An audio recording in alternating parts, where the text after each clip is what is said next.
오늘 우리 주시는 하나님의 말씀 야고보서 4장 1절로 10절까지의 말씀입니다. 오늘 이 말씀이 저와 여러분들이 주시는 하나님의 말씀이고 또 이 말씀이 또 우리에게 주시는 하나님의 음성입니다. 오늘 그 음성을 듣는 시간 되시길 바랍니다. 오늘 제목 한번 같이 있습니다. 제목입니다. 시작. 하나님 앞에 겸손한 자. 오늘 하나님 앞에 겸손한 자라는 제목으로 주의 말씀을 나눕니다. 여러분, 우리 인생 이 삶 속에 중요한 것이 있다면 사실 뭐 중요한 것 참 많겠지요. 우리 각자 중요하게 생각하는 것들이 또 참 많이 있을 것입니다. 그러나 우리 믿음의 삶 가운데 중요한 것이 있는데 그것이 뭐냐면 이 깨닫는 은혜라는 것입니다. 깨닫는 은혜. 여러분, 이 깨닫는 은혜 또 깨닫는 지혜가 있다는 것이 얼마나 복된 것인 줄을 우리는 믿음의 삶 가운데 알게 된다는 것이죠. 여러분이 깨닫는 것이야말로 그건 무엇을 깨닫겠습니까? 바로 우리 믿음의 삶 가운데 하나님의 말씀을 깨닫는 것을 얘기하는 거죠. 하나님의 말씀을 깨닫고 그 말씀의 의미를 알 수 있다는 것이 얼마나 값진 보화이며 그것이 축복인가라는 것은 경험해 보면 알 수 있는 것입니다. 바라기는 우리 모든 성도님들이 이 말씀을 깨닫는 은혜가 또 그 말씀의 값진 그 말씀의 은혜를 다 경험하시고 깨닫게 되시는 복된 은혜가 우리가 느낄 주의 이름으로 축원합니다. 아멘이십니까? 여러분, 우리가 말씀을 그래도 읽으려고 교회 다니니까 예수 믿으니까 말씀 읽으려고 많이 이렇게 시도를 하시죠. 창세기 출애굽기만 많이 읽고요. 마태복음 많이 읽으신 분들 아마 계실 겁니다. 진전이 안 되는 거죠. 창세기 출애굽기 읽고 그 다음에 이제 레위기 들어가니까 웬 이렇게 모세가 주신 율법의 말씀, 법에 대한 말씀도 많이 나오고 제사에 대한 말씀 나오고 어떻게든 레위기는 넘겼습니다. 이 신명기 가니까 또 거기에 이제 무슨 지파가 어떻다, 지파의 우두머리가 어떻다, 또 지파가 몇 명이다, 별로 알아도 필요 없을 것 같은 그런 말씀들이 쭈르륵 나오고 또 지나면 또 제사에 대해서 또 나옵니다. 이 법에 대해서 또 나온다는 거죠. 그러니까 이 창세기 출애굽기는 그래도 좀 이야기처럼 진행되니까 조금 읽을만 한데 이제 레위기부터 들어가면은 굉장히 어려워집니다. 그러다 보니까 말씀 읽다가 도중에 포기하는 그런 경우도 있다는 거죠. 여러분, 그러나 이 말씀은 시편 19편에 이렇게 기록하지요.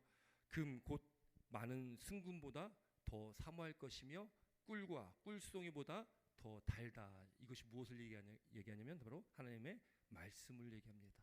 이 말씀이라는 것, 하나님의 말씀은 이 세상에는 어떤 가장 값진 것이 순금이라고 한다면 그 순금보다도 더 귀한 것이 바로 하나님의 말씀이다. 또 이 하나님의 말씀의 그 맛이 얼마나 다냐면 당시에 가장 귀한 것이 금이, 뭐 지금도 금이 중요하잖아요. 그 당시도 중요한 것이 금이었고 또 그 당시에 가장 맛있고 달다고 하는 것이 꿀이거든요. 뭐 오늘날에는 사실 맛있는 것들이 참 많잖아요. 그래도 꿀이 참 맛있지 않습니까? 그러니까 이 성경 말씀에 대해서 이 꿀송이보다 더 단 것이 바로 이 성경이다. 이렇게 시편 기자는 기록을 하고 고백을 하는 것이죠. 여러분, 이 맛을 또 이 값진 하나님의 말씀을 우리가 경험하며 살아가야 됩니다. 말씀을 머리로만 하는 것이 아니라 말씀이 우리 삶 가운데 나타내지는 그 말씀의 능력을 경험하는 우리 삶이 되어야 된다는 거죠. 여러분, 깨닫는 은혜가 참 값진 은혜입니다. 우리가 말씀을 깨닫는다는 것, 하나님의 뜻을 알고 또 나에게 하나님은 어떤 하나님이신지, 또 하나님께서 이 땅에 우리를 이렇게 사랑하셔서 독생자 예수 그리스도를 이 땅에 보내주셨다는데 그 예수님이 왜 오셨나? 왜 오셔서 십자가에 달리시고 피 흘리시고 나를 위해 돌아가셨다는데 왜 나를 위해 돌아가셨을까? 그렇게 십자가에 달려 죽으시고 또 말씀대로 3일 만에 부활하시고 또 하나님 나라 보좌 우편으로 하나님 나라로 승천하실 때에 우리에게 약속하셨던 보혜사 성령을 보내주시겠다. 여러분, 그 성령께서 우리와 함께 하시는 겁니다. 그 성령께서 우리 안에 내주하심 통해서 우리가 지난 시간에도 계속적으로 말씀 나누지만 예수 그리스도를 믿을 때에 그때에 우리가 예수님과 인격적인 만남이 시작될 때 성령의 내주하심이, 성령의 세례가 우리 가운데 있어서 우리 안에 성령이 계시다는 것, 우리가 늘 믿고 살아가야 된다는 거죠. 여러분, 이 말씀 로마서 10장 17절에 믿음은 어디에서 난다고 기록합니까? 믿음은 들음에서 나며, 들음은 무엇을 듣는 겁니까? 그리스도의 말씀으로 말미암는다. 우리가 듣는 것은 여러분 세상에 많은 소리들이 있죠. 그 세상의 소리를 듣는 것이 아니고 주변에 있는 사람들의 이야기를 듣는 것이 아니라 우리는 살아계신 하나님, 바로 예수 그리스도의 말씀을 들을 때에 우리에게 그 믿음이 생긴다는 것을 믿으시기 바랍니다. 여러분의 성경에는요 곳곳에 이런 구절들이 많이 등장합니다. 들을 귀 있는 자는 들을지어다. 여러분, 우리에게, 저와 여러분들에게 이 들을 귀가 있길 주의 이름으로 축원합니다. 듣는 저와 여러분들 가운데 그 믿음이 생기시길, 그 하나님의 선물이 우리에게 주어지길 주의 이름으로 축원합니다. 여러분, 그 들을 귀 있는 자가 우리가 있어야 된다는 거죠. 세상의 소리가 아니라, 내 생각과 내 이성과 내 판단이 아니라, 내 고집스러운 내 아집, 편견, 선입견, 이런 생각들이 아니라 오직 우리가 듣고 우리가 의지해야 될 것은 바로 하나님의 말씀에 우리가 귀 기울여야 된다. 그 말씀을 들어야 된다라는 것이죠. 여러분, 오늘 이 우리가 야고보서의 말씀을 계속적으로 나누고 있습니다. 이제 4장의 말씀에 들어왔죠. 우리가 지난 시간에 우리가 말씀을 나누면서 야고보가 행함을 굉장히 강조를 많이 합니다. 그러나 우리가 꼭 기억해야 될 것은, 잊지 말아야 할 것은, 그렇다고 야고보가 믿음을 저버리는 것이 아닙니다. 야고보가 이야기하는 이 행함이라는 것은 믿음을 바탕으로 한 행함이기 때문에, 믿음은 우리에게 가장 중요한 것이고, 예수 그리스도를 믿는 믿음이 없다면 우리가 구원함 받지도 못하는 거고요, 우리는 이 세상에서 예수님 믿을 필요가 없는 거게 됩니다. 그 믿음을 바탕에 이 행함이 우리 가운데 있어야 된다는 거죠. 믿는 자는 행해야 된다는 겁니다. 행함은 바로 말씀에 대한 순종을 말합니다. 그래서 우리는 믿고 행하는 그 순종을 하며 살아간다. 이 야고보서는요, 행함이 없는 믿음은 죽은 믿음이다까지 얘기를 하는 거죠. 우리가 지난주에 야고보서 3장 13절로 18절까지 말씀을 나눴습니다. 기억나십니까? 하루 전 일도 기억 안 나는데 일주일 전 일이 기억이 날까? 여러분, 3장 13절로 18절까지의 말씀 가운데 우리 두 가지 지혜에 대해서 말씀을 나눴습니다. 하나의 첫 번째 지혜는 이 땅에서의 지혜를 얘기하는데, 그 땅에서의 지혜는 거짓 지혜다. 그래서 뭐라고 기록합니까? 그 지혜는 정욕의 것이요, 귀신의 것이요, 땅에 있는 지혜를 말하는 거죠. 또 하나의 지혜입니다. 그것은 바로 우리가 받아야 할, 우리 가운데 있어야 할 지혜인데, 그 지혜는 어디로부터 온다고 말씀 나눴죠? 예, 속으로 말씀하니까 다 들었습니다.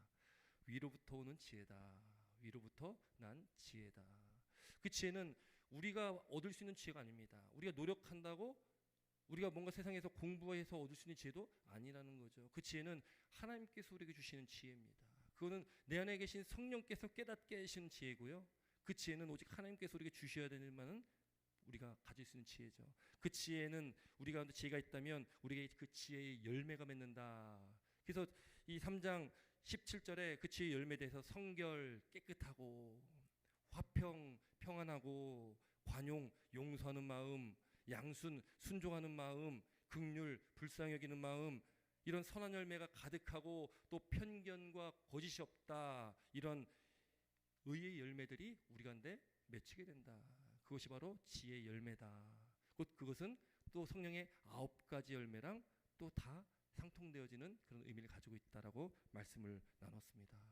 처음 듣는 말씀처럼 바라보시는 여러분들, 우리가 이 말씀을 가운데, 오늘 그 말씀 가운데 거짓 지혜, 이 땅에서의 지혜를 말씀했다면, 그 거짓 지혜, 땅에서의 지혜를 가지고 살아가는 우리 마음속에 어떠한 무엇이 있는지를 지난주에도 말씀하고 있거든요. 지난주 3장 14절 말씀 보니까 너희 마음속에 독한 시기와 다툼이 있다라는 거예요. 독한 시기심과 다툼이 있다. 그리고 16절 말씀 보니까 이 시기와 다툼이 있는 곳에는 혼란과 모든 악한 일이 있다. 우리 안에요, 여러분이 야고보서의 말씀 우리가 잘 봐야 될 것은 무엇입니까? 야고보서의 말씀 보면서, 그래, 저 집사님 이야기야, 그래, 저 권사님 이야기야, 나는 아닌데 저 집사님 저 권사님 보니까, 저분 보니까 딱 이 말씀이 맞는 것 같아, 이 말씀 꼭 저분이 봐야 되는데, 이런 마음 갖지 마시기 바랍니다. 여러분, 말씀은요, 또한 우리는 그 누구도 판단하고 정죄할 수 없는 존재입니다. 왜 그렇습니까? 우리도 하나님의 긍휼과 자비하심 가운데 살아가는 존재입니다. 우리는 죽을 수밖에 없는 죄인들입니다.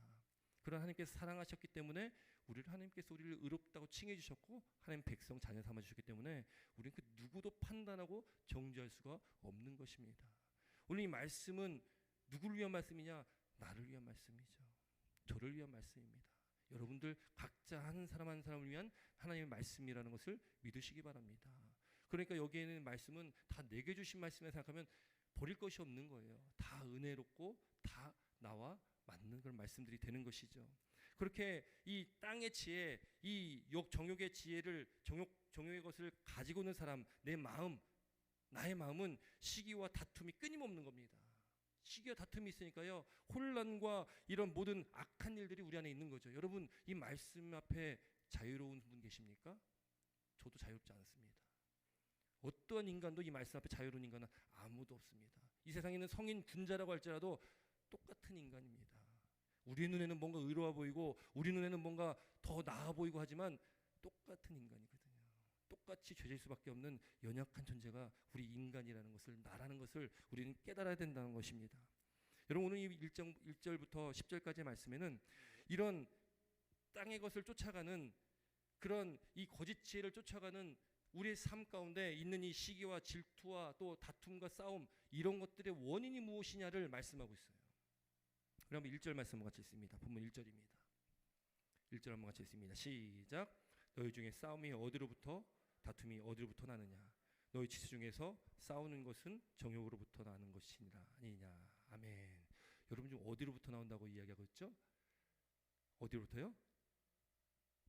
정욕. 싸우는 정욕이라고 돼 있죠. 근데 그것도 중요한데 그 앞에 딱 뭐라고 나왔냐면 너희 지체 중에서 이렇게 나오죠. 누구 안에 있는 정욕입니까? 누구 안에요? 너가 아니라 나입니다. 내 안에 있는 싸운 정욕이 있다는 거예요. 여러분, 우리 안에 정욕이 있다는 겁니다. 여러분, 사도 바울도 늘 고백하죠. 내 안에 성령이 있는데 성령과 함께 이 악한 것이 자꾸 있다는 거예요. 선한 것과 악한 것이 내 안에 같이 있어가지고 자꾸 싸운다, 사도 바울도 고백합니다. 사도 바울은 성령과 육체의 소욕이라고 이야기합니다.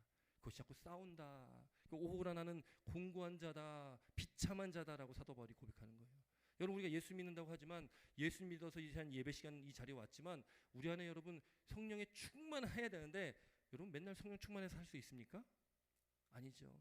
성령과 육체의 소욕이 늘 싸우는 거죠. 그 육체의 소욕이 바로 이 싸우는 정욕이 바로 그것이라는 것입니다. 여러분, 우리 안에 있는 이 육체의 소욕들을, 또 이 정욕들을 이렇게 야고보는요, 그걸 깨트려야 된다. 그래서 없애야 된다. 1절에는요 두 가지 질문을 하는 거죠. 너희 중에 싸움이 어디로부터냐? 이 싸움이 어디로부터 나오는 거냐 대체? 이 다툼이 어디로부터 대체 나오는 거냐? 바로 내 안에서, 내 안에 있는 그 마음 가운데 나온다는 겁니다. 근데 중요한 것이 있습니다. 1절을 시작하면서요, 지금 1장부터 3장까지는 내 형제들아, 내 형제들아 이렇게 불렀는데, 이 4장에 들어오니까 너희들이라는 이야기들이, 이 단어가 많이 나옵니다. 바로 이제 이 육체의 소욕 가운데 살아가고 있는 저와 여러분들에게 지금 말씀을 하고 있다는 거죠. 우리 교회 안에 예수 믿지 않는 사람이 아니라 예수 믿는다고 예배 자리에 와서 예배 드리는 저와 여러분들에게 주는 말씀이라는 것을 우리가 믿고 나아가야 된다는 겁니다. 여러분, 이 정욕이라는 것은요, 이 정욕의 그 원어적 의미에는요, 기뻐하다라는 의미가 있어요. 기뻐하다. 여러분, 근데 이 기뻐하다는 것은 긍정적으로 우리가 뭐 즐거운 일이 있어서 기뻐하는 그 기쁨이 아니라 부정적인 의미에서 기뻐하다는 거예요. 그 부정적인 의미라고 한다는 것은 나 자신을 위해서, 내 욕심을 채우기 위해서 그것들을 채웠을 때 기뻐하는 것, 곧 그것을 쾌락이라고 그러죠. 쾌락을 말하는 겁니다.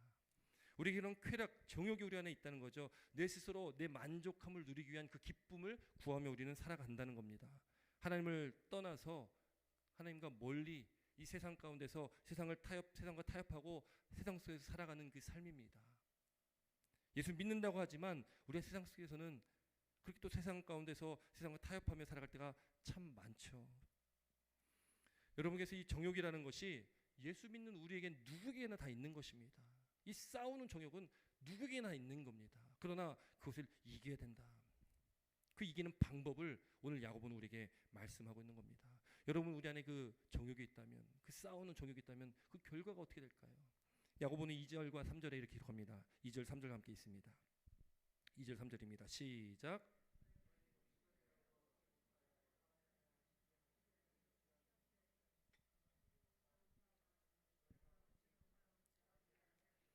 구하여도 받지 못함은 정욕을 쓰려고 잘못 구하기 때문이다. 아멘. 여러분, 이 4절 말씀은 많이 들어보셨죠? 구하여도 받지 못함은 정욕을 쓰려고 잘못 구하기 때문이다. 여러분, 우리 안에 정욕이 있고 또 그걸로 인해서 싸움과 시기가, 질투가 일어나는 것들이 왜 일어나냐? 얻지 못하기 때문에 그러는 거예요. 얻지 못하기 때문에. 무엇을 얻지 못하는 겁니까? 정욕의 그 원어적 의미처럼 내 기쁨을 얻지 못하는 거예요. 만족함이 없는 거죠. 뭔가 부족해 보이는 겁니다. 아, 다른 사람들 보니까 나보다 더 많이 가진 것 같아. 나보다 더 잘난 것 같아. 나보다 더 높은 위치에 있는 것 같아. 다른 사람들과 비교하다 보니까 내 부족함을 자꾸 보게 됩니다. 그러니까 왜 나는 없을까? 왜 나는 이게 나에게는 꼭 필요한 건데 왜 나에게 주지 않으실까? 그 욕심 아니겠습니까? 그 욕심 안에 있는 그 정욕이 우리 안에 있다는 거죠. 그러면서 그 정욕 가운데 그 결과가 무엇입니까? 살인하며 시기하여도, 이 살인과 시기가 있다는 거예요. 여러분, 그럼 이 말씀을 우리가 보면서 야고보 시대 1세기인데 예수님께 승천하시고 초대교회에 이런 정욕 때문에 교회 안에 살인이 일어났나 보구나. 우리가 문자 그대로 바라보는 것보다는 야고보가 예수님의 동생입니다. 예수님께서 말씀하신 것에 빗대어서 이야기를 많이 하거든요. 이 살인이라는 것은 무엇입니까? 마태복음 5장 21절부터 22절 말씀에 예수님께서 이렇게 말씀하셨거든요. 예수님께서 예법, 그 구약의 율법과 예수님께서 이 땅에 오셔서 새 법을 우리에게 주셨어요. 구약의 율법 말고 이제는 우리에게 새 법을 주셨다. 그 예법과 새 법에 대해서 5장에 말씀하시면서 이렇게 기록합니다. 제가 한번 읽어드립니다. 옛사람에게 말한 바, 옛사람은 구약에 있는 사람들 말합니다. 살인하지 말라. 이건 율법이죠. 율법 10계명에 살인하지 말라가 있죠. 살인하지 말라. 누구든지 살인하면 심판을 받게 되리라 하였다는 것을 너희가 들었으나, 이것이 예법입니다. 그런데 나는, 예수님은 너희에게 이르노니 형제에게 노하는 자마다, 화를 내는 겁니다. 심판을 받게 되고, 형제를 대하여 라가라 하는 자, 이 라가라는 것은 욕하는 겁니다. 욕하는 거예요. 라가라는 자는 공에 잡혀가게 되고, 미련한 놈이라 하는 자는 지옥불에 들어가게 되리라. 예수님께서 이렇게 새 법을 알려주신 거거든요. 구약의 율법은 살인하면 죽는 거다. 이 살인하면 당연히 죽죠. 근데 이 살인은 육체적인 살인뿐만 아니라 예수님께서 이 땅에 오셔서 새 법을 우리에게 주시면서 말씀하신 것은 우리 마음의 살인을 말하는 겁니다. 여러분, 화내지 않으면 살아오신 분이 있습니까? 분내지 않으셨던 분 계십니까? 욕 안 해보신 분 계십니까? 다른 사람들 무시하지 않고 여태 살아오신 분 계십니까? 아무도 없으시죠. 그러면 우리는 벌써 이미 마음의 살인죄를 저지른 겁니다. 그 예수님께서 말씀하신 살인죄입니다. 여러분 다 살인자입니다. 사람을 죽이진 않았죠. 그러나 예수님께서는 우리에게 살인죄가 있다 정하신 거예요. 여러분, 우리는 깨달아야 됩니다. 나는 죄인입니다. 여러분, 죄가 있다고 생각하십니까? 없다고 생각하십니까? 요즘 예수님 믿기 전에는요, 우리 죄인입니다 하면 이해를 못하는 거죠. 왜 내가 죄인입니까? 나는 법 없이도 살 수 있는 사람입니다. 세상에 법 다 지키며 열심히 살아가고 있습니다. 난 죄가 없어요. 여러분, 예수님을 딱 만나잖아요. 인격적인 만남이 딱 있는 다음에 어떻게 됩니까? 제일 먼저 나타나는 현상이 뭐예요? 회개가 나오는 거죠. 눈물 콧물 다 빠지면서 내가 생각하지 못했던 죄들이 다 막 생각이 납니다. 그러면서 회개 기도가 먼저 나오거든요. 내가 전에는 예수 믿기 전에는 깨닫지 못했던 것들이 예수를 믿고 나니까 죄인 거예요. 그럼 대표적인 게 뭐예요? 예수 믿기 전에는 하나님을 믿지 않았잖아요. 그보다 더 큰 죄가 없습니다. 하나님을 믿지 않고 우리가 다른 세상 것들을 믿고 나 자신이 왕이 되어서 믿고 살아갔던 것, 그것이 우상 숭배거든요. 그것보다 더 큰 죄가 어디 있겠습니까? 근데 그것이 깨달아지는 겁니다. 나를 위해 내 뜻대로 내 생각대로 여지껏 내가 살았습니다. 하나님, 날 용서해 주십시오. 여러분, 그렇기 때문에요, 하나님께서 우리에게 은혜를 주신 것이 우리가 나는 죄인입니다라고 고백할 때에, 하나님께 그렇게 나올 때에 하나님께서는 용서해 주시는 거거든요. 그것이 십자가의 은혜고 사랑입니다. 그것을 위해서 예수님께서 이 땅에 오셨고 십자가에 달려 죽으신 거예요. 저와 여러분들을 위해서. 흠 없으시고 죄 없으신 예수님께서 그래서 죽으신 겁니다. 우리가 해결할 수 없는 이 죄의 문제를 해결해 주시기 위해서, 그래서 예수님께서 이 땅에 오신 것이라는 거죠. 여러분, 예수님께서는 그렇게 살인죄에 대해서 말씀하셨다는 겁니다. 여러분, 우리는 그렇게 살인하면서 살고 분내면서 살고 화내고 욕하며 살아가기도 합니다. 그러나 거기서 끝이라면 우리도 영원한 지옥 그 형벌에 빠질 수밖에 없는 거죠. 그러나 우리는 하나님의 사랑과 긍휼과 자비하심 가운데 우리는 그 은혜를 입었다라는 것을 믿으시기 바랍니다. 예수님께로만 나오기만 하면, 예수님 믿기만 하면 우리는 이제 구원함 받은 것이고 죄와 사망의 권세가 우리를 쓰러뜨리지 못합니다. 예수님께서 이기셨기 때문에. 그래서 예수님 믿는 믿음이 그래서 중요한 겁니다. 교회에 온다고 중요한 것이 아니라 예수를 믿어야 되는 거죠. 그 믿음이 우리 가운데 있길 주의 이름으로 축원합니다. 저와 여러분 가운데 그 믿음이 있어서 그 믿음 안에 우리가 성령의 충만 가운데 살아가시는 저와 여러분 되시기를 주의 이름으로 축원합니다. 여러분 그 4절에는요 야고보는 이렇게 또 이야기를 합니다. 우리 4절 말씀 같이 있습니다. 4절입니다. 4절입니다. 시작.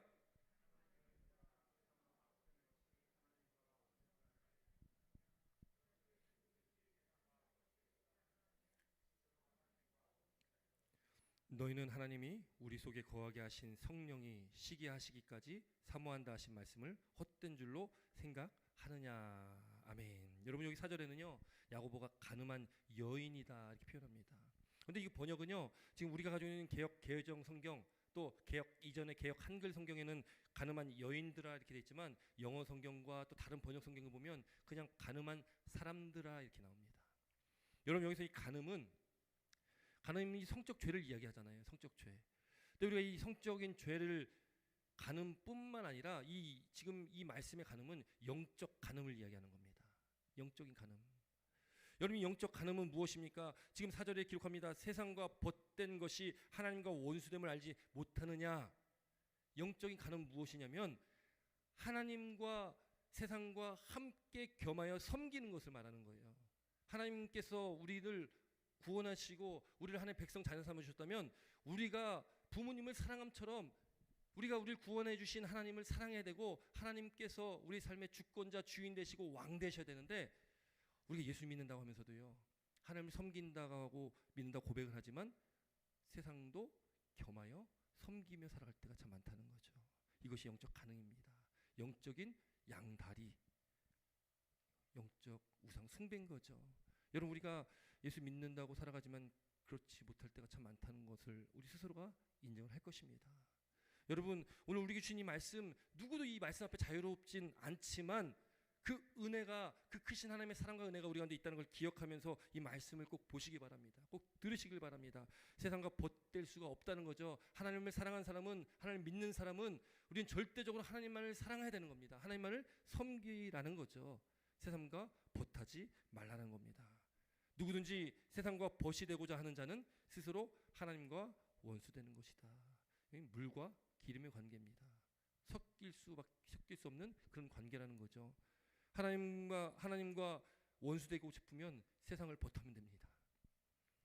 그러나 세상과 벗하지 않고 하나님과 우리가 늘 하나님과 함께 살아가는 그 하나님의 자녀로서의 백성의 삶을 살아가는 것이 우리 믿음의 삶이라는 것을 믿으시는 저와 우리 사랑하는 성도님 되시기를 주의 이름으로 축원합니다. 여러분 우리에게 그런 믿음이 있어야 된다는 거죠. 여러분 구약에 호세아 선지자의 말씀이 나옵니다. 호세아서라고 이제 소선지자의 말씀이 나오죠. 호세아 선지자가요 하나님께 호세아 선지자에게 명령을 하셨어요. 어떤 명령을 하셨냐면 너 가가지고 저 디블라임의 딸 고멜이라는 여자가 있어. 참 음란한 여자야. 음행을 하는 여자야. 그 여자를 데리고 와서 너 아내 삼아라. 여러분 입장 바꿔 생각하면 아내 삼을 수 있겠습니까? 입장 바꿔서 남편 삼을 수 있겠습니까? 하실 수 있겠어요? 없으시겠어요? 없겠죠. 더군다나 선지자입니다. 선지자는 하나님께서 택하신 사람이고 하나님의 말씀을 전하는 사람이에요. 그런데 그 호세아에게 하나님께서 그 음란한 여자를 데리고 와서 결혼하고 자녀를 낳아라. 음란한 자녀를 낳아라. 3명의 자녀를 낳습니다. 그런데 잘 개가천선하고서 잘 살면 되는데 이 고멜이 또 집을 나가는 거예요. 또 집을 나가가지고요. 이제는 또 음행을 하고 있습니다. 하나님께서 이 호세아 선지자에게 말씀하는 거예요. 너 가가지고 데리고 와라. 여러분 이 호세아 선지자의 그 심정이 어떻겠습니까? 저는 이 말씀을 묵상하면서 야, 이 호세아 선지자도 참 대단하다. 호세아 선지자는요 어떤 대꾸도 하지 않습니다. 하나님께 살아가면 가서 또 데리고 오는 거예요. 데리고 오는데 이 고멜이라는 그 아내가 밖에 가서 음행하면서 그가 팔려다니는 거예요. 그러니까 그냥 데리고 올 수도 없습니다. 돈 주고 사와야 되는 거예요. 아니 그냥 데리고 오는 것도 열받아 죽겠는데 아니 돈 주고 사오라는 것은 또 이게 말이 됩니까? 하나님께 돈 주고 사오라는 거예요. 그래서 그 고멜을 돈 주고 사옵니다. 여러분 왜 하나님께서 이 호세아 선지를 통해서 이런 일들 시키시고 이런 말씀을 기록해서 우리에게 그 말씀을 보게 하시냐? 여러분 그 말씀은요 하나님과 이스라엘 백성들의 관계를 말하는 거예요. 이 호세아 선지자는 하나님입니다. 하나님의 그 마음이 호세 선지자에게 있는 거고요. 이 음행한 여자는 바로 이스라엘 백성인 거예요. 이스라엘 백성들이 끊임없이 하나님을 배반했거든요. 그들이 하나님께서 구원해 주셔서 하나님 백성 삼아 주셔서 선민으로서 그렇게 살아가고 있는데 하나님을 믿어요. 이스라엘 백성도 늘 하나님 믿고 있었습니다. 그런데 세상을 벗하며 살아가는 거예요. 주변에 있는 우상들, 다른 민족들의 그 신들을 섬기면서 겸하여 살아가는, 이것이 간음이거든요. 영적 간음, 우상 숭배거든요. 이스라엘 백성들이 끊임없이 그렇게 합니다. 구약의 말씀이 그 역사의 반복이에요. 구약의 이 말씀을 보면은 그 역사가 계속 반복되는데 하나님께서 어떻게 하십니까? 끝까지 붙잡아 주시는 거예요. 물론 때때로 심판하십니다. 죄값을 하나님께서는 또 심판하십니다. 왜? 하나님은 사랑의 하나님이시지만 공의의 하나님이시기 때문이기도 합니다. 때때로 벌을 받기도 합니다. 그러나 돌이켜서 하나님 앞에 나와 살아야 되는데 또 시간 지나면 또 세상으로 가고 또 우상 숭배하고, 그것이 이스라엘 백성이었다는 거죠. 여러분, 그것은요, 구약의 이스라엘 백성들은 자주 말씀드리지만 바로 나라는 것을 믿으시기 바랍니다. 구약의 이 구약 말씀 참 어렵지만 이스라엘 백성, 이스라엘의 그 자리에 나를 집어넣으면 그게 딱 내 말씀이 되는 거예요. 저는 이 구약을 통해서 굉장히 많이 은혜를 많이 받았거든요. 내 모습이 거기에 다 있기 때문에 그렇습니다. 여러분, 마태복음 6장 24절에 이렇게 기록합니다. 한 사람이 두 주인을 섬기지 못할 것이니 혹 이를 미워하고 저를 사랑하거나 혹 이를 중히 여기고 저를 경히 여김이라. 너희가 하나님과 재물을 겸하여 섬기지 못하느니라. 여기에요, 두 주인을 섬기지 못한다. 주인은 오직 한 사람이라는 거죠. 그런데 그때 하나님과 재물을 얘기합니다. 하나님과 재물을 겸하여 섬길 수 없다. 이 재물은 돈이잖아요. 돈은 세상에서 가장 가치 있다고 생각하는 것이 좋은 돈이지요. 사람들이 돈을 쫓아서 살아가는 것 아니겠습니까? 그러나 이 재물은 돈뿐만 아니라 이 세상의 모든 가치입니다. 저와 여러분들이 추구하고 있는 것들, 갖고 싶고 구하는 것들, 그것들이 모든 것들이 다 재물이 되는 거죠. 하나님 외에 그 어떤 것도 겸하여 섬길 수가 없다라고 하나님께서 말씀하십니다. 우리가 또 잘 아는 말씀이죠. 에베소 5장 18절에 보면 술 취하지 말라. 이는 방탕한 것이니 오직 성령의 충만함을 받아라. 여러분, 여기 술 취하지 말라고 이야기합니다. 그럼 이 말씀은 술 취하는 자들에게 주신 말씀이구나. 여러분, 말씀은 어떤 한 특정 대상을 놓고 말씀하는 게 아니라 우리 모두에게 말씀하시는 겁니다. 술도 세상의 가치를 대변하는 거거든요. 여러분, 술 취하지 말라. 취할 것들이 너무 많다는 거예요. 이 세상에는 술뿐만 아니라 우리가 취할 것들이 너무나 많습니다. 이 세상의 사상, 이 세상에서 우리가 구하고자 하는 수많은 그런 철학과 많은 그런 지혜들, 그 땅에 치이겠죠. 우리가 구하는 그 수많은 것들이 우리를 취하게 만든다는 겁니다. 술 취하지 말라. 오직 성령의 충만함을 받으라는 거죠. 여러분, 우리는 하나님 말씀 안에 살아가야 됨을 믿으시기 바랍니다. 그게 우리 성도의 삶입니다. 우리가 성령의 충만함 가운데 살아가야 됨을 믿으시기 바랍니다. 그것이 우리에게 말씀하시는 겁니다. 성령이 충만한다는 것은 흘러 넘치는 겁니다. 우리 안에, 우리 심령 안에 더 이상 썩어질 이 세상 것들이, 썩어질 그 육체의 소욕들이 차지 못하는, 그렇게 성령이 충만한 상태를 말하는 거죠. 우리에게 말씀하는 겁니다. 그래서 오직 성령의 충만함을 받아라. 그러면서 에베소 4장 1절부터 3절까지 말씀 보면은 부르심을 받은 사람은 하나님의 부르심을 받은 사람들, 여러분들이 이 자리에 나오신 것이 우연으로 나왔다고 생각하지 마시기 바랍니다. 하나님께서 불러주셨기 때문에, 하나님께서 택하셨기 때문에 우리가 나왔다는 거죠. 부르심 받은 우리는 어떻게 살아야 되냐? 모든 겸손과 온유로 하고 오래 참음으로 사랑 가운데서 서로 용납하고 평안에 매는 줄로 성령이 하나 되게 하신 것을 힘써 지켜라. 성령의 역할은요, 우리를 가르치고 깨닫게 하시는 것도 있고요, 우리에게 지혜도 주시기도 하시지만 성령께서는 우리를 하나 되게 하신다는 겁니다. 우리 성령의 충만함을 받으면, 성령이 충만한 교회는, 성령이 충만한 공동체는 깨어지지 않습니다. 성령이 충만하지 못하기 때문에, 성령이 충만하지 못한 우리 심령 가운데 육체의 소욕들이 차게 되고 시기와 질투와 미움과 거짓과 그런 부정적인 생각들, 행동들이 가득 차기 시작하는 거죠. 그럼 거기서 다툼이 나오고 싸움이 나는 겁니다.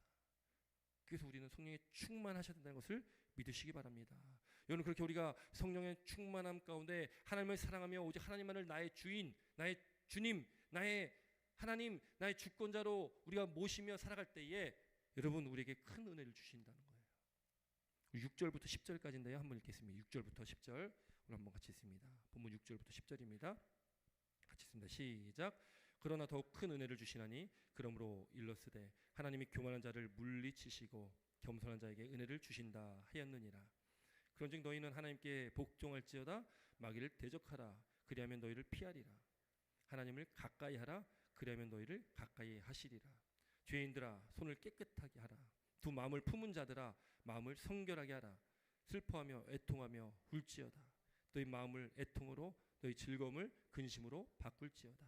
주 앞에서 낮추라 그리하면 주께서 너희를 높이시리라. 아멘. 여러분 6절부터 10절까지의 말씀 저와 여러분들에게 주신 말씀을 믿으시기 바랍니다. 나에게 주신 말씀이다. 나에게 주신 말씀이야. 하나님께서 어떻다고 말씀합니까? 더 큰 은혜를 부어주시는데 하나님은 교만한 자를 물리치는 거예요. 여러분 교만은 우리 세상에서 얘기하는 나 잘난 것, 나의 드러내는 교만. 이 교만은요 하나님을 인정하지 않는 것은 다 교만입니다. 하나님을 믿지 않는 것은 다 교만이라는 거죠. 교만한 자를 물리치신다. 그러나 겸손한 자에게 은혜를 주시는데 여러분 그럼 겸손한 자는 누굽니까? 그냥 겸손함 가운데 좀 낮은 자세에서 그렇게 있는 것 우리가 세상에서 말하는 그 덕목으로서의 겸손이 아니라 이 겸손은 하나님을 인정하는 것이 겸손입니다. 하나님을 인정하고 하나님을 나의 왕이십니다. 나의 주인이십니다. 나의 주권자이십니다라고 인정하는 자가 겸손한 자입니다. 여러분 그런 자에게 하나님께서 뭐라고 말씀합니까? 너는 하나님께 복종하라, 순종하라는 거죠. 마귀에게 대적하라. 하나님께 순종하고 복종하지 않으면 우리는요 재물과 하나님과 겸하여 섬길 수 없다는 그 말씀처럼 우리가 하나님께 복종하지 않으면 우리는 그 무엇에 복종하게 되는 거예요? 마귀에게 복종하는 겁니다. 여러분 이거는 확실한 말씀입니다. 우리가 하나님을 따르지 않으면 우리는 세상을 따를 수밖에 없습니다. 하나님을 사랑하지 않으면 세상을 살아갈 수밖에 없는 게 우리입니다. 하나님과 마귀를 중에 우리는 택해야 되는 거예요. 하나님과 세상 중에 우리는 택해야 되는 겁니다. 마귀를 대적하라 그러면 너희를 피하리라. 마귀는 우리에게 적수가 안 됩니다. 왜요? 우리 힘으로는 이길 수 없죠. 그러나 예수님께서 이기셨기 때문에 담대하라 내가 세상을 이겼노라. 우리는 예수님께서 이기셨기 때문에 우리 이긴 겁니다. 마귀가요 예수 그리스도의 이름으로 물리치면 떠나가는 거예요. 그 십자가 들고 있다고 귀신이 떠나가는 게 아니거든요. 마늘 집어던진다고 귀신이 떠나가는 게 아니에요. 드라큘라가 떠나가는 것도 아니죠. 예수 그리스도의 이름의 능력이 있는 겁니다. 우리가 예수 그리스도의 이름을 붙들어야 되는 거죠. 그러면 마귀는 피하는 겁니다. 여러분 악한 영의 세력들은 반드시 있다는 것을 믿어야 됩니다. 물론 우리가 영화에서 TV에서 보는 흰 소복 입은 귀신들 드라큘라 뭐 이런 것들은 다 좀 상상 속에 꾸며내진 이야기들이지만 귀신은 반드시 있습니다. 사탄 반드시 있습니다. 더 무서운 건 여기 이 자리도 있을 수 있는 거예요. 우리 마음 안에 잘못된 그런 세상의 생각들, 시기, 질투, 미움 이런 것 있다면 누가 조정하는 것이겠습니까? 마귀 사탄이 조정하는 것이거든요. 어디에나 있을 수 있는 것이 마귀입니다. 영적 존재이기 때문에. 그러나 우리가 예수 그리스도 이름으로 우리가 깨어있지 않으면 우리는 마귀의 자녀가 되는 거예요. 마귀의 종로 탈 수밖에 없는 존재가 바로 저 여러분들인 것을 믿으시기 바랍니다. 하나님을 가까이 하라 8절에 말씀합니다. 우리는 하나님께서 가까이 하라는 거죠. 하나님 가까이 한다는 것, 하나님과 함께 살아가는 것, 하나님께서 우리와 함께 하실 때에 우리는 형통한 삶을 살아갑니다. 하나님 가까이 하라 그리하면 너희를 가까이 하시리라. 죄인들아 손을 깨끗이 하라. 두 마음을 품은 자들아 마음을 성결하게 하라. 다 저와 여러분들이 주시는 말씀입니다. 그러면서 9절에 이렇게 기록합니다. 슬퍼하며 애통하며 울지어다. 똑같은 이야기죠. 슬퍼하고 애통하고 운다라는 것은 똑같은 것 3번 반복하잖아요. 그만큼 중요하기 때문에 반복하는 거거든요. 슬퍼하며 애통하며 울지어다. 너희 웃음을 애통으로 너희 즐거움을 근심으로 바꿀지어다. 굉장히 어려운 말씀이죠. 아니 웃음을 애통으로 바꿔라. 아니 웃는 게 더 좋은 거 아니야? 왜 애통하라고 그러지? 아니 너 즐거움을 왜 근심으로 바꾸라고 그러지? 이게 무슨 말이야? 여러분 결론적으로는 이 말씀은 회개하라고 말씀하는 겁니다. 회개하라. 여러분 시편 6편 6절에 보면 다윗이요. 그 밧세바 우리아의 아내 밧세바를 범하잖아요. 범한 다음에요. 그가 하나님께 간절히 회개하면서 기도하면서 적은 것이 내가 탄식함으로 피곤하여 밤마다 눈물로 내 침상을 띄우며 내 요를 적시나이다. 다윗이 다윗 될 수 있었던 것은 그가 그 자신의 죄를 깨닫고 그는 반드시 그는 회개했거든요. 그게 다윗이 다윗 될 수 있었던 것입니다. 여러분, 죄는 누구나 다 질 수 있는 겁니다. 다윗도 수없이 많은 죄를 졌을 거예요. 왜? 우리가 똑같은 인간이기 때문에. 대표적인 큰 죄를 거다 적었지만 여러분, 큰 죄는 우리가 생각했을 때 큰 죄인 거죠. 하나님께서 봤을 때는 모든 죄인은 다 똑같은 죄인입니다.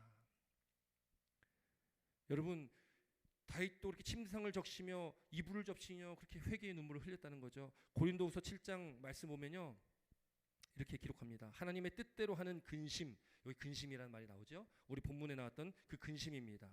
너희 즐거움을 근심으로 바꿀지어다.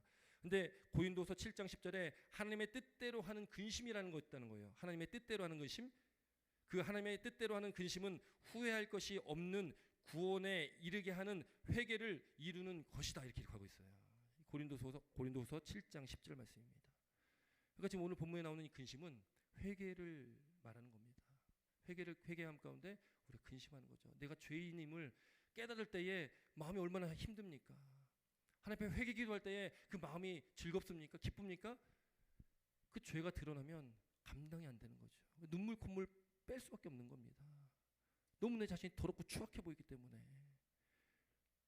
그런데 그렇게 회개 기도한 다음에 어떻습니까? 마음에 평안함이 오거든요. 정말 세상이 줄 수 없는 참된 평안함이 내 안에 들어옵니다. 그것이 바로 예수님께서 말씀하신 세상이 줄 수 없는 그 평안함이거든요.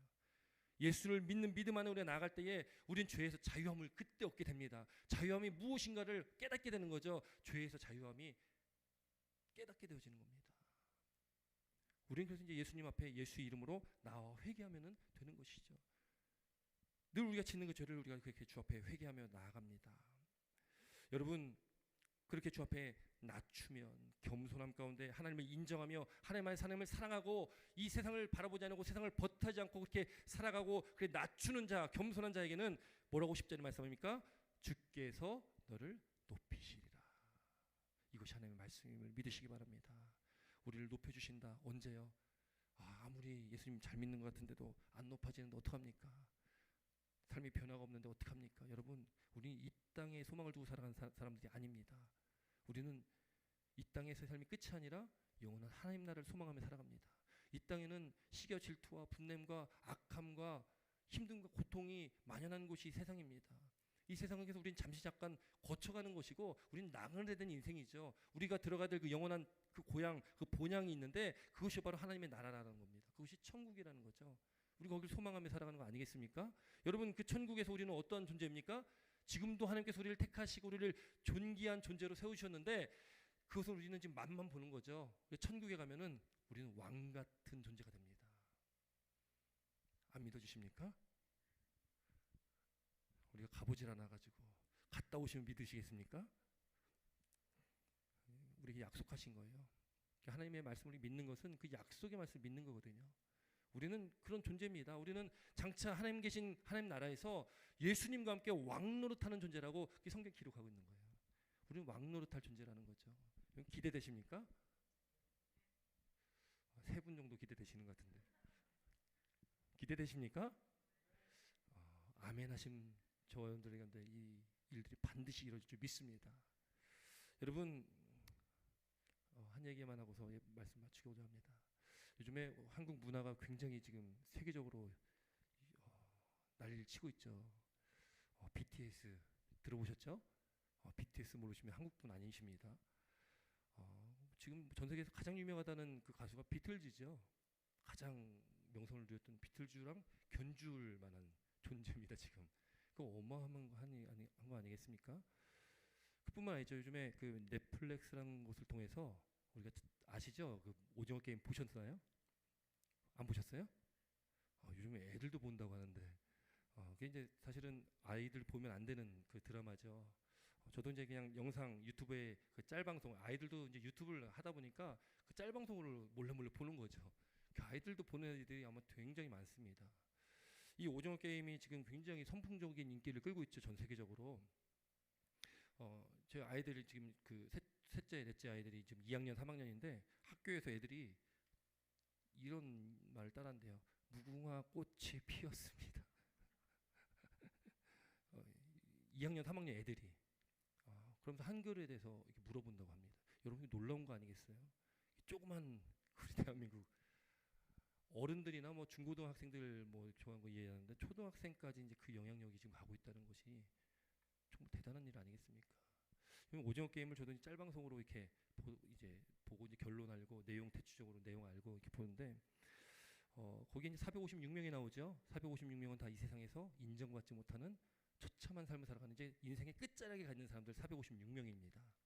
그 456명을 초청해서 그들을 가지고 이제 게임을 하고 거기서 1등하는 사람에게 455억이죠. 한 명 빠지고 1인당 1억씩 해서 455억입니다. 455억을 받게 됩니다. 그래서 거기에 이제 우리가 잘 아는 무궁화꽃이 피었습니다. 뭐 줄다리기도 하고 뭐 오징어 게임도 하고 여러 가지 게임을 쭉 하잖아요. 근데 중요한 것은 그 게임에 지면 어떻게 됩니까? 죽는 거예요. 그냥 죽는 겁니다. 그 자리에서 그냥 죽습니다. 총 맞아 죽고 떨어져 죽고 그렇죠. 다 보신 것 같은데 대답을 안 하신 것 같아가지고 다 죽습니다. 그리고 한 명 죽을 때마다 1억씩 적립이 돼요. 그 전체가 455억이기 때문에 마지막 1등한 사람 한 명만 455억을 타는 겁니다. 거기 456명은 다 그런 생각하고 가지고 들어갔겠죠. 아, 내가 저 돈 타야지. 저거 내 돈일 거야. 그러나 한 명만 살아남고 나머지는 다 죽습니다. 천장에 큰 유리병에 1억씩 계속 적립이 됩니다. 죽을 때마다. 그 사람들 인생 끝자락에 있는 사람들입니다. 그러니 그 455억이라는 돈이 얼마나 큰 돈입니까? 1억도 큰데. 그런데 중요한 것은요. 그 광경을 모니터링하는 사람들이 있어요. 이 세상에 가진 자들입니다. 그 사람들은 그것을 보면서 즐거워합니다.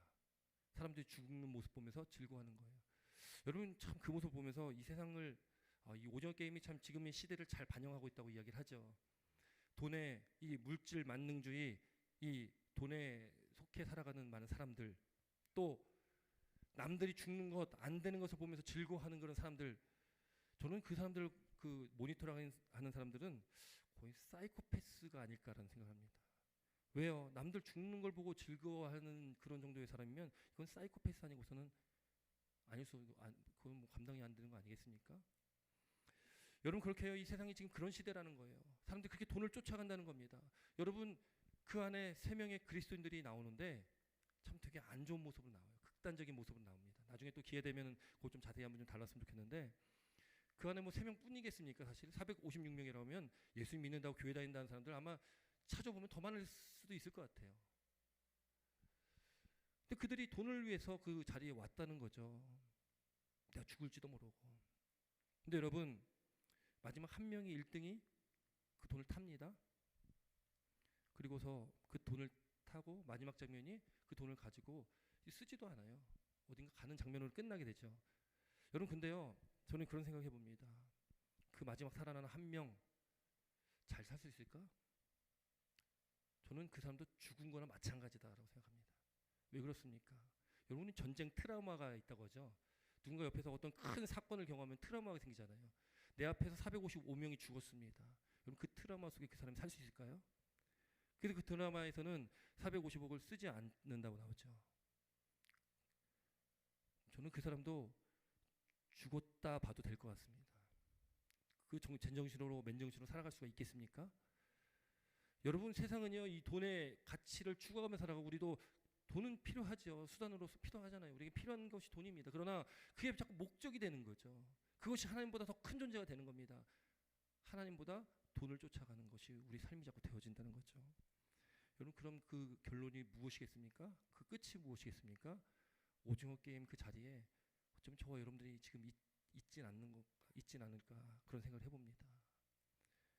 우리도 죽을 수밖에 없는 사람들이잖아요. 언젠간 다 죽지 않습니까? 그러나 그 죽음 가운데 그 끝이 어떨까를 우리는 곰곰이 생각해봐야 된다는 거죠. 내게 내 주머니에 내 계좌에 455억이 있다고 그 사람이 행복할까요? 평생을 그 트라우마 속에 살아갈 수가 없을 것 같습니다. 성도 여러분, 하나님과 재물은 겸하여 섬길 수가 없습니다. 하나님과 세상을 버타여 섬길 수가 없습니다. 겸손한 자가 되시길 주의 이름으로 축원합니다. 겸손한 자 돼서 하나님을 인정하시기 바랍니다. 내가 주인 삼았던 모든 것을 내려놓고 오직 하나님만이 나의 주인이십니다. 나의 왕이십니다. 나의 주권자이십니다. 이런 고백으로 나아가시길 바랍니다. 여러분 세상에 있는 모든 것들은 다 썩어질 것들입니다. 어떤 것도 영원한 진리는 없습니다. 오직 영원하신 하나님의 말씀, 영원한 진리는 오직 예수 그리스도이심을 믿으시고 오늘 하루도 또 이 한 주간의 삶도 우리 주신 하루하루의 모든 삶 가운데 날마다 하나님과 동행하시고 겸손함 가운데 주를 섬기며 하나님만을 사랑하시는 저를 사랑하는 성도님 되시기를 주 이름으로 축원합니다. 기도드리겠습니다.